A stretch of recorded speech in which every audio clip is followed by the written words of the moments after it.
Hey patrons, how's it going? Excited to do this third installment of the Ask Me Anything, and we'll just get right to it. First question comes from Amanda, who asked the question: which wizarding family would you want to chill with for the holidays?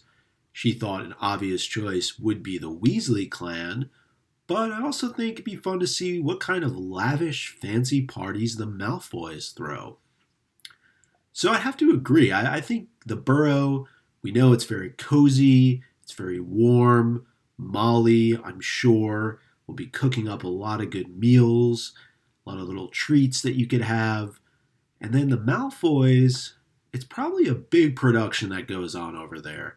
But one other family that came to mind for me would actually be the Lovegoods. I actually think that Xenophilius, he can throw a party. Don't be fooled. And you don't know what to expect over at that home. And let's just pretend that it's still standing, right, after what happened in Deathly Hallows. But I'd actually like to spend the holidays with the Lovegoods and all their quirkiness that goes along with it.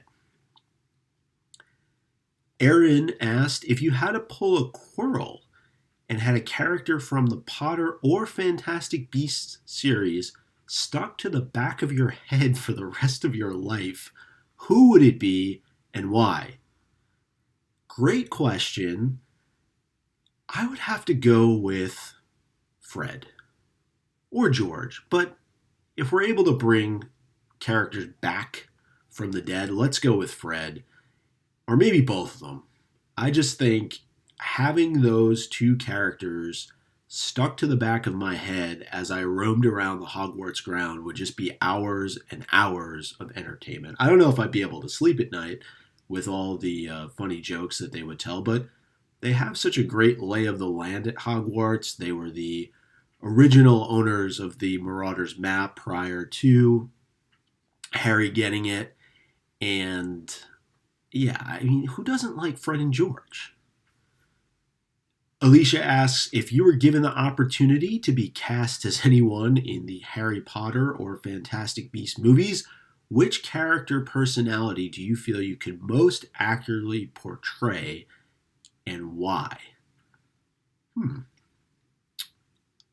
Well, Lupin is my favorite character in the series, and I just think that he's such a fatherly figure for Harry, probably one of the few that actually has his act together.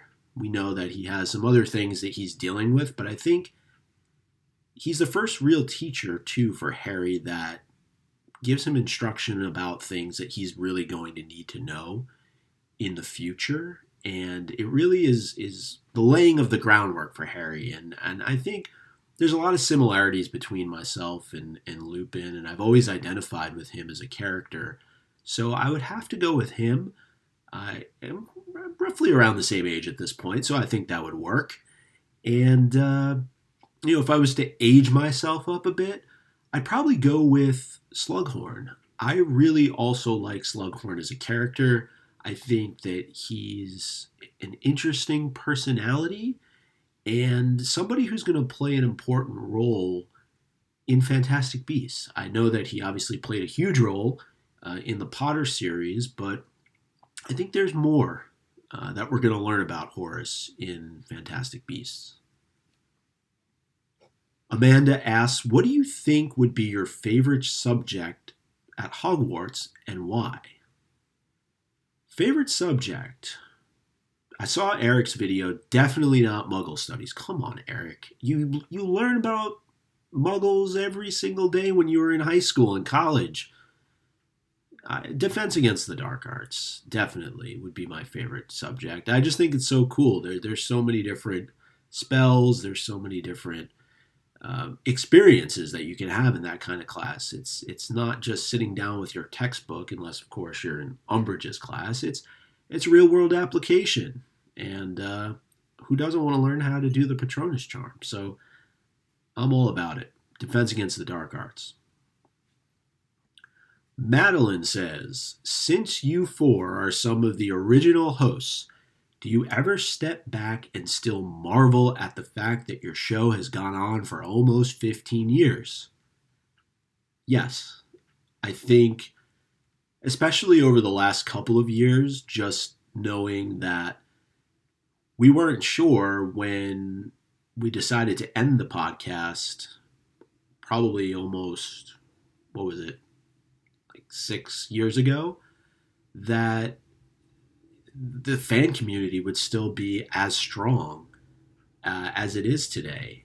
And I just think it's not just about us and what we've been able to do with this podcast. I think a lot of it has to do with all of you, the people who listen to the show, the people who support the show week in and week out. You're emailing, you're tweeting, you're reaching out to us, you're letting us know when we make a mistake, which I know Andrew makes a lot of, so that's okay. No, obviously, we all do. And I think it's just, when you go out and you're able to meet face to face with the listeners, but what happens is you lose that. Like, it's not a host and a listener. It's people who are fans of the Potter series. And just sitting down this past year when we were in Orlando, we were in Boston, and getting the opportunity to connect and to meet people who really just enjoy the same thing that you do, but you also learn that you have really strong connections and things in common that aren't necessarily related to Potter. But I think looking at 15 years, if you do anything for 15 years, I'd hope you'd be proud of it. And I can just speak to the fact that I never would have thought when we started this in 2005 that we would be going on our 15th year in 2020. I've made lifelong friends and wouldn't trade it for anything. And I think the fact that we're all so different, we come from different backgrounds in if you look going back to the early days of the kind of the 7 original hosts, but just the friendships have been able to form with Andrew and Eric and Laura, and it's been an amazing ride, and I hope the podcast goes on for another 15 years, if not longer than that. But we've been very lucky in that we've rode this wave like much of you have, and it's still there. It's not going anywhere anytime soon. Adrian asks, do any of you have little rituals or regular habits you do while you're recording? Yeah, I press the mute button and curse everybody out. That's one of my rituals. Or I make some faces, maybe when certain hosts start rambling on and on and on. Eric? No, I'm just joking. Not really. But rituals, no. I mean, not like I don't, sit a certain way or wear a certain shirt, or I have coffee and water usually because we're recording on a Saturday or a Sunday morning, but nothing that's really kind of quirky or out of the ordinary. I just, I sit down and record. Megan, what is your best or worst memory from the early days of the podcast? Worst memory? I think Andrew touched on this. There's a lot of just blunders that we had early on when we started this show in terms of recordings. Whether it was Skype not working or losing audio files, those were some of the more challenging times of the podcast. Thankfully, things have improved much. There's better audio equipment, better recording programs. But I just think that those moments stick in your mind because they're definitely parts of episodes that were left on the cutting room floor, episodes that completely disappeared. So that was probably the worst memory. Best memory, I would say learning just how much somebody like Ivana Lynch was invested in our podcast. I remember when we did one of our live shows. It was actually the first time I had met her in person. And for those who don't know the backstory, she actually found out about the role of Luna Lovegood through an open casting call post on MuggleNet. And one of the better memories that I had was just when we were at this convention. Maybe it was LeakyCon in Chicago. The fact that, I'm walking up to go and do this live show, but she knew who I was, and to me that's kind of one of those moments where you're just kind of standing there, but you're not really quite grasping what's happening in the moment. But she also had on a old school MuggleCast t-shirt, which had all of our silhouettes and different colored backgrounds. And she actually purchased it. We didn't give her the shirt. She actually purchased the shirt a couple years prior to that. So that's really, one of those wow moments. And then I would just say best memories was getting to meet all these other hosts. We don't, live next to each other, although maybe Andrew and Eric live a little bit closer now, but you're talking about people that were coming, as I said earlier, from all different walks of life. And, we had Andrew, I think at the time was in New Jersey, but then went out to LA, and Laura was down in Georgia. Jamie was over in the UK. Ben was in Kansas. Kevin was in Connecticut. I was in New York. Eric, dude, went all over the place. But, it's very rare that you get the opportunity for all 7 of us to be in one place. And I think that the only time that had happened, just given everybody's schedules, was at the podcast awards in California. We went to accept an award. It was very early days of the podcast awards too, and all of the original Pottercast was there too at the time. And I think that's the only time that all of us collectively were together. So definitely some of my best memories are spending time with my fellow co-hosts. Chelsea, did you ever go through a time when you thought you were getting over the Harry Potter fandom?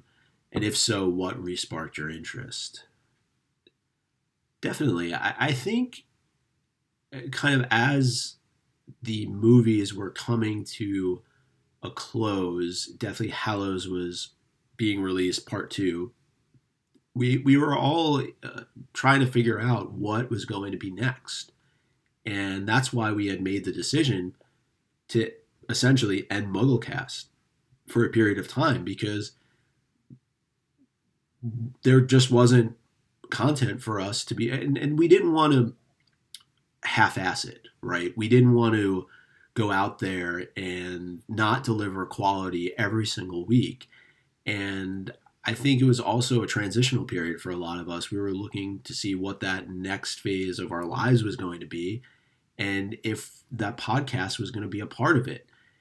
What re-sparked the interest, I think, was it came along with the announcement of the Fantastic Beasts films, but I think just seeing how committed and how invested the fan community still was, and just the support from the listeners, and the fact that when we did come back, people were still listening.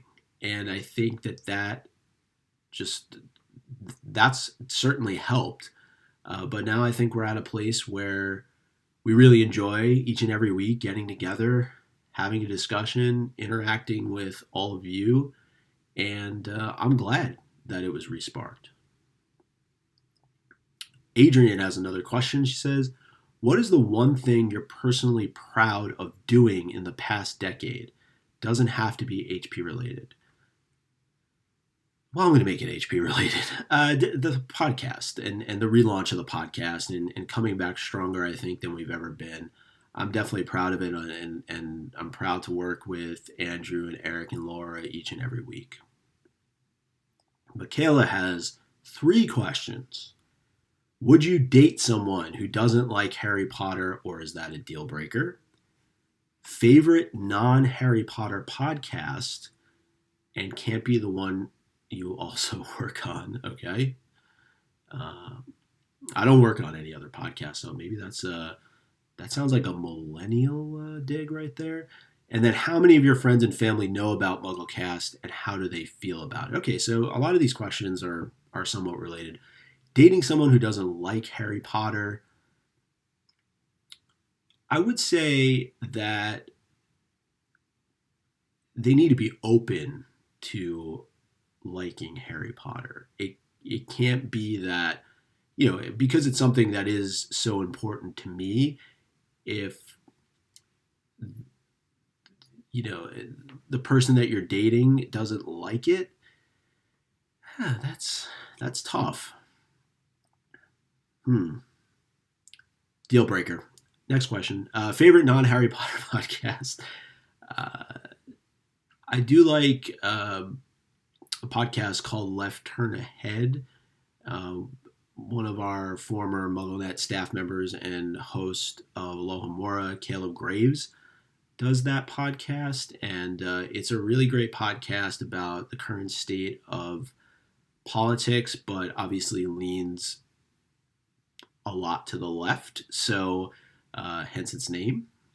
But I would encourage people to give that a listen. And then I'm a big Survivor fan, and actually I just found this podcast recently called Rob Has a Podcast, and he's obviously been podcasting for many, many years, just like we have. He does more than just Survivor, but a former Survivor contestant. The podcast is called Rob Has a Podcast. Dude, you got to come up with a better name than that, by the way. But it works for him, and I listened recently because I was looking to, I think much like our listeners are looking to hear conversation about Harry Potter, I was looking to hear conversation about Survivor. So I definitely like it. It's very well produced, very well done, has a lot of other former Survivor contestants that come on board and do interviews. So if you're a Survivor fan and you don't listen to this podcast, I definitely recommend it. And then big in the sports. So the Dan Patrick Show takes their daily radio show and carves it up into 3 segments and puts out 3 podcasts a day. So I really like Dan Patrick. So if you're a sports fan, that's another recommendation I have for you. How many of your friends and family know about MuggleCast? All of them. Family have been aware of the podcast since day one, and friends, family, outside of that. So when I said family, I mean kind of immediate family, and yeah, they love it. They a lot of times they enjoy playing it up more than I do, which is always interesting. It's a great icebreaker, great point of conversation a lot of times. So I definitely maybe at one time was not as willing to bring it into conversation, but now don't have any reservations about doing that. And I've gotten a lot of coworkers to listen to the show, and they really enjoy it.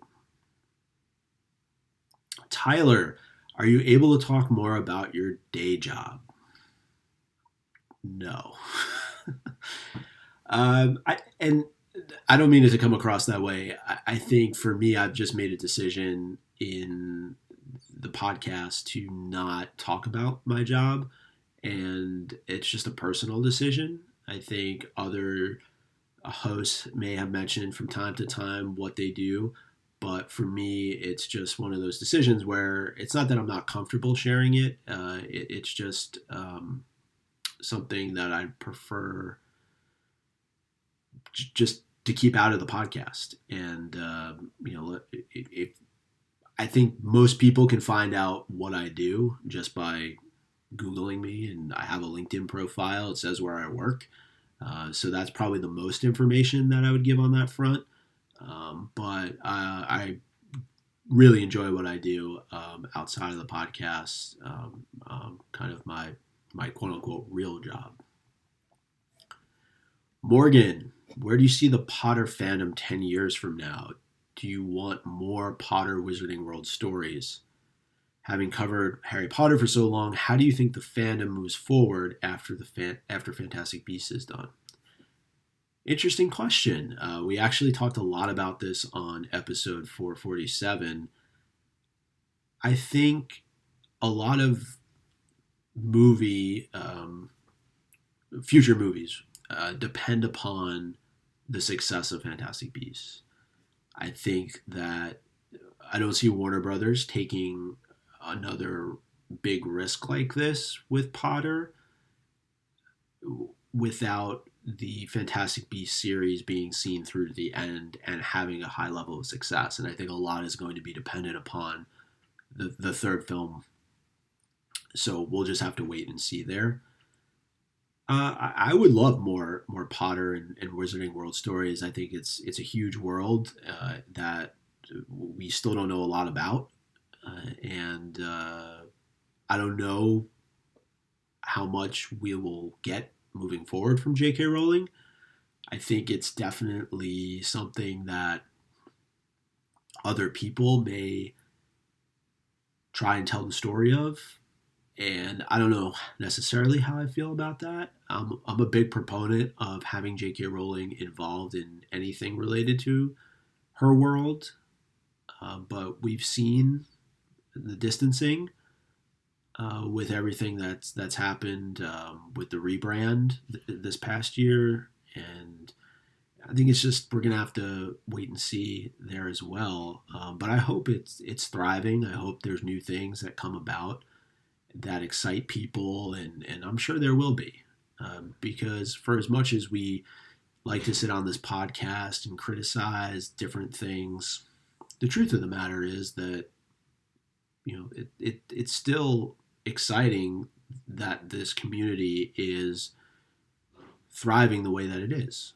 So I think that Potter will be very much in a good place 10 years from now. Muggle Mamie, are any of you Watchmen and His Dark Materials fans? I have yet to watch Watchmen, but I did watch His Dark Materials. I'm maybe an episode or so behind at this point, so I need to catch up there, but I enjoy it. I haven't read the books, I should say that, but the His Dark Materials series on HBO has been really, really good so far. And it's great seeing Lord Commander Mormont in another role. Ryan N., drink of choice, adult or otherwise? Drink of choice, I'll go with adult. I love old fashions. And outside of that, I'm a fairly big beer drinker too, and I love craft beers, and more so on like the porter or stout side. But as if I'm kind of sitting down, having my drink of choice for the evening, definitely an old fashioned. Ryan P. asks, was there ever a time you all became semi-famous in the Potter fandom that you felt overwhelmed or that you had gotten yourselves in too deep? Overwhelmed, I would just say going back to the Ivana Lynch moment that I mentioned earlier, and just the recognition factor on her end, and just seeing sort of the happiness in her face and the tone of her voice when she was meeting myself and some of the other members of our podcast. Yeah. Final question comes from Hannah. I wanted to ask, how much do you really like goats? But you already asked yourself. Oh, I should have said Aberforth earlier when they asked about what character would I love to play in the Potter series. I totally whiffed there. And then, how lovely are your branches, O Tannenbaum, O Tannenbaum. But seriously, how many holiday jokes do you get? Not too many, actually. Not too many. Yeah. I'm trying to think what other jokes I get about my name, but they're not coming to me right now. So, back on the goat front, look, this was just something that started probably very early on in the podcast and has just kind of stayed all the way through these last 15 years. And you know what? I'm not going to give it up. I love the fact that we can make goat jokes, and somebody was nice enough to send me this screaming goat. Here, I'll play it for you. Let you get a nice look at it right there. Um, and I think that's part of why we love doing what we do, right? It's the connection with all of you. It's the inside jokes. It's the fun that we have week in and week out. So I really enjoy doing this. Any other questions? Always feel free, send them my way, or just send more questions to Andrew and Eric because they love to talk. I'm just kidding. No, but seriously, this was a lot of fun. Happy holidays to all of you. Hope you get to spend time with family, rest, relax over the course of the next couple of days, and look forward to a great year of podcasting in 2020. Take care, everybody.